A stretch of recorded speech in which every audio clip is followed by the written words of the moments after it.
एक सुनसान गांव में एक पुराना घर है जहां एक खौफनाक पियानो रखा है। कहते हैं ये पियानो आत्माओं को आकर्षित करता है। देखो ये पियानो कितना खूबसूरत है। हाँ, लेकिन मुझे ये खौफनाक लगता है। इसे मत छुओ, इसमें कुछ गलत है। तुम दोनों बहुत डरते हो। मैं इसे बजाने जा रही हूँ। ये पियानो आत्माओं को आकर्षित करता है, तुम दोनों ध्यान रखना। क्या तुम सच में इसे बजाना चाहती हो? हाँ, मैं इसे बजा कर देखना चाहती हूँ। रिया पियानो के पास बैठती है और धीरे धीरे उसे बजाना शुरू करती है। जैसे ही धुन बजती है, हवा में अजीब सी गंध फैलने लगती है। तुम क्या सुन रही हो? मुझे लगता है कि पियानो के सुर में कुछ खास है। ये सब ठीक नहीं लग रहा है। मैं बाहर जा रहा हूँ। तुम ठीक हो? नहीं, मैं और बजाना चाहती हूँ। इस पियानो को मत छुओ। रिया, प्लीज रुको। क्या तुम सुन नहीं रही? ये पियानो खतरनाक है। जैसे ही रिया पियानो बजाना जारी रखती है, अचानक घर के चारों ओर अजीब खौफनाक आवाजें सुनाई देती हैं। हवाएं बहुत जोर से चलने लगती हैं। ये क्या है? मुझे डर लग रहा है। मैं यहाँ और नहीं रह सकती। हमें इसे बंद करना होगा। नहीं, मुझे ये खत्म करना है। क्या तुम नहीं समझती? हमें जल्दी निकलना चाहिए। नहीं, मुझे ये जानना है कि क्या हो रहा है। रिया जैसे ही एक धुन बजाती है, अचानक ही पियानो से खून निकलने लगता है। जोर जोर से चिल्लाने की आवाजें पूरे कमरे में गूंजने लगती हैं और रोने की आवाज हर ओर फैल जाती है। इसके बाद सब वहां से भाग जाते हैं। रात का सन्नाटा था। रिया बिस्तर पर लेटी, थकी हुई और दवाइयों के असर से गहरी नींद में चली गई। अचानक उसे महसूस होता है कि वो किसी अजीब ठंडे और सुनसान स्थान पर खड़ी है। कहीं से भी कोई आवाज नहीं आ रही, सिर्फ एक धीमी धीमी पियानो की धुन गूंज रही है।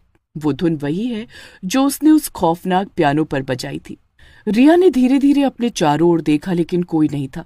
अचानक उसके सामने पियानो प्रकट होता है और धुन धीमे से तेज होती जा रही थी। पियानो से खून की बूंदें टपकने लगी। ये तो सपना है। मुझे जागना होगा। जैसे ही वो पलटकर भागने की कोशिश करती है, उसके पैर जमीन में जकड़ जाते हैं। वो हिलने की कोशिश करती है, लेकिन उसका शरीर जैसे पत्थर का बन गया हो। तभी पियानो से एक डरावनी आत्मा प्रकट होती है। उसकी आंखें लाल और जलती हुई हैं, उसका चेहरा विकृत और डरावना। आत्मा रिया की ओर धीरे धीरे बढ़ने लगती है। तुमने हमें जगाया है, अब तुम हमारी पूरी कहानी सुनोगी। नहीं नहीं नहीं, मैं कुछ नहीं सुनना चाहती। मुझे छोड़ दो, मुझे छोड़ दो। और उसके कानों में पियानो की वही खौफनाक धुन गूंजने लगती है, लेकिन इस बार धुन दर्दनाक और भयावह थी। अचानक चारों ओर से और भी आत्माएं निकलने लगती हैं और उनके चेहरों पर दर्द और गुस्से की परछाई है। रिया चीखने की कोशिश करती है, लेकिन उसकी आवाज बंद हो चुकी है। तुम हमें नहीं रोक सकती, अब तुम्हारी बारी है।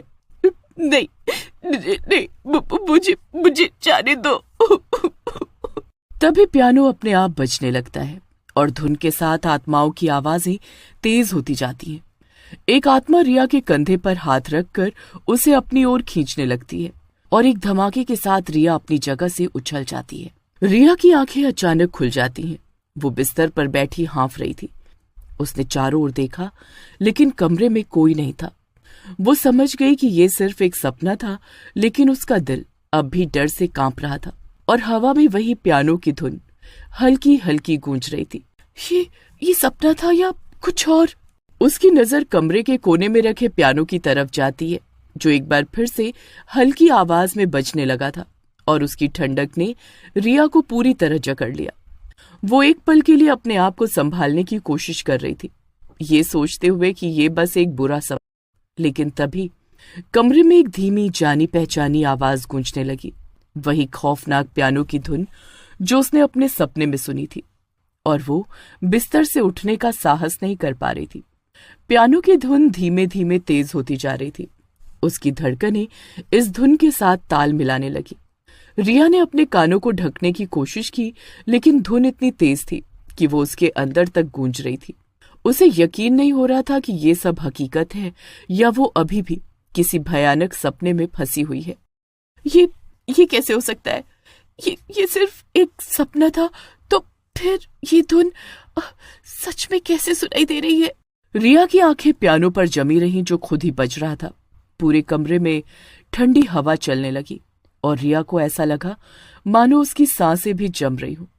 उसने धीरे से बिस्तर से उठने की कोशिश की, लेकिन उसके पैर कांपने लगे। वो मुश्किल से खड़ी हो पाई। ये सब मेरे साथ ही क्यों हो रहा है? क्या ये पियानो सच में? वो पियानो के पास पहुंची, लेकिन जैसे ही उसने उसके पास कदम रखा, धुन अचानक बंद हो गई। एक पल के लिए सब कुछ शांत हो गया। रिया की सांसें रुक गई। उसने सोचा कि शायद ये उसका भ्रम था, और एक भयानक आवाज गूंज उठी। रिया के पीछे की खिड़की तेज आवाज के साथ खुली और कमरे में बर्फ जैसी ठंडी हवा भरने लगी। रिया की चीख उसके गले में फंस गई और उसका शरीर जड़ हो गया। अगले दिन वो सब वहां फिर से गए। कल यहाँ जो कुछ भी हुआ वो अब मुझे भी जानना है। आखिर ऐसा क्यों हुआ? कल क्या हुआ हम सबने देखा, लेकिन फिर भी तुम सब यहाँ आ गए और मुझे भी नहीं जाने दे रहे हो। रिया मान जाओ, चलो यहाँ से। तुम्हारी तबीयत वैसे भी ठीक नहीं है। मैं नहीं जाऊंगी। मुझे जानना है ये सब क्या है। क्या तुम पागल हो गई हो? ये सब खतरनाक है। तभी वहां जोर जोर से आत्माओं की आवाज आने लगी। हमें शांति नहीं मिल रही। क्या आप हमें बता सकती हैं कि ये सब क्यों हो रहा है? मैं आपके साथ हूँ, बताइए। हमें इस पियानो के लिए बांधा गया है। तो क्या हमें इसे नष्ट करना चाहिए? लेकिन क्या ये सही होगा? हमें मुक्ति चाहिए। हम आपकी मदद करेंगे। हमें इसे समझना होगा। शायद हमें किसी तरीके से इसका सामना करना होगा। चलो हम इसे समाप्त करते हैं। रिया और उसके दोस्त आत्माओं के रहस्य को जानने के लिए एक योजना बनाते हैं। हमें पहले पियानो की सच्चाई जाननी होगी। मैं गांव के बुजुर्ग से बात करूंगा। लेकिन वो भी डरेंगे। हमें जोखिम उठाना होगा। वे गांव के बुजुर्ग बाबा जी से मिलने जाते हैं। वे पियानो के अतीत के बारे में बताते हैं। यह पियानो पहले एक महान संगीतकार का था। फिर यह आत्माओं को क्यों आकर्षित करता है? संगीत में शक्तियां होती है। हमें ये जानना होगा कि हमें क्या करना चाहिए। पियानो को पूरी तरह नष्ट करना होगा। क्या ये संभव है? हमें कोशिश करनी होगी, लेकिन ये बहुत खतरनाक हो सकता है। हम कुछ भी करेंगे ताकि आत्माएं शांति पाएं। याद रखें, एकता में ही शक्ति है। रिया और उसके दोस्त पियानो का सामना करने के लिए तैयार होते हैं। वे सभी एकजुट होते हैं। तैयार हो? हाँ, हमें एक साथ रहना होगा। हम सब मिलकर करेंगे, डरना नहीं। चलो हम इसे समाप्त करते हैं। जैसे वो सब पियानो के पास पहुंचे, पियानो से कुछ तरंगे बाहर निकली और उनकी तरफ तेजी से बढ़ी। तभी उनमें से एक आत्मा आह्वान आई और बीच में आकर खड़ी हो गई और घायल हो गई। जाओ, उसे नष्ट कर दो, हम तुम्हें बचाएंगे।